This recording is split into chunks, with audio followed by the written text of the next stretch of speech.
In historical terms, I think it's the most competitive it's ever been.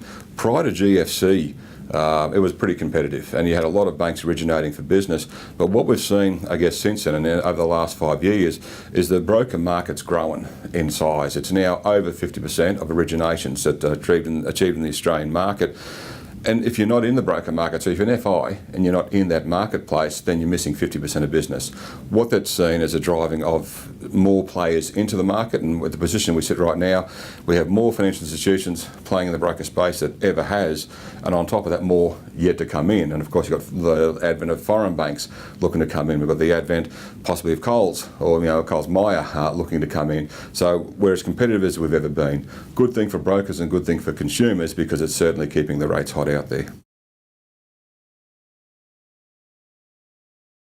I don't think they go out to not give us a fair go. And let's start with our main regulator, APRA. They do a great job, and what they've done is made sure that the underlying capital within Australia is as best as can be, or certainly world best in terms of the security of the Australian major banks.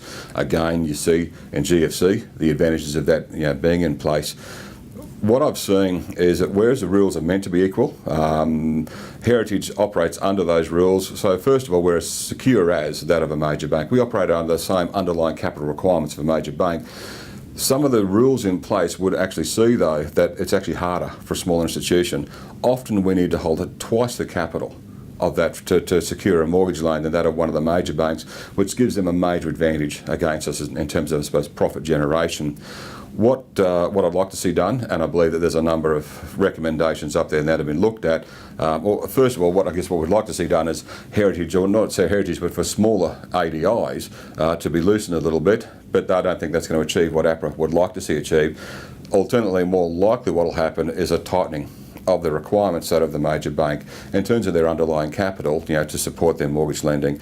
There's a few reports, someone's even to come down later this week, that might have that recommendation, and then even the playing field, which will be a good outcome. Price is an important thing. I tend to find you good brokers will look at actually relationship and support levels, and even ongoing the customer satisfaction. Beyond that to be equally as important. And I like to see an even mix there. If it's all price based, then I think that detracts from the model itself. And all a broker is doing is actually finding the cheapest out there, which a number of websites can do right now.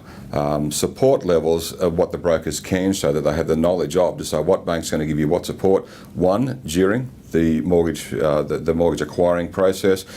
More importantly too, is beyond that process. So what sort of service levels the customer going to get once a loan's actually set and they're on.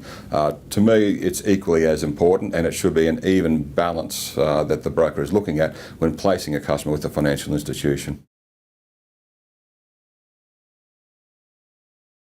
Well, we see ourselves as wanting to remain an integral part of all lender panels and of our broker partners. The issue that all smaller ADIs have is to remain relevant in the marketplace. In an expanding marketplace, where we might have been a particular percentage of a market a number of years ago, do we remain that percentage now purely because it's a bigger marketplace we play in? So the challenge for Heritage and the challenge for smaller ADIs is to remain relevant, to make sure that we've got an offering that is something that our broker partners want us to be part of their panel to do so. I see that as happening for Heritage on a number of levels. One, our current rate would dictate that we're fairly important to them because we've got a fairly challenging rate for the other institutions to offer. But two, service level. Right now we're sitting at Roy Morgan Research. I've got us at a 90% customer satisfaction rate. That's something that the larger players would like to have. So we're remaining relevant by saying if you want to put business with Heritage, and this is similar for smaller ADIs, I think this is where they all stand out, is offering a higher level of service and then being a viable alternative to some of them going to the major four. That's where we play, and that's where we'll continue to play.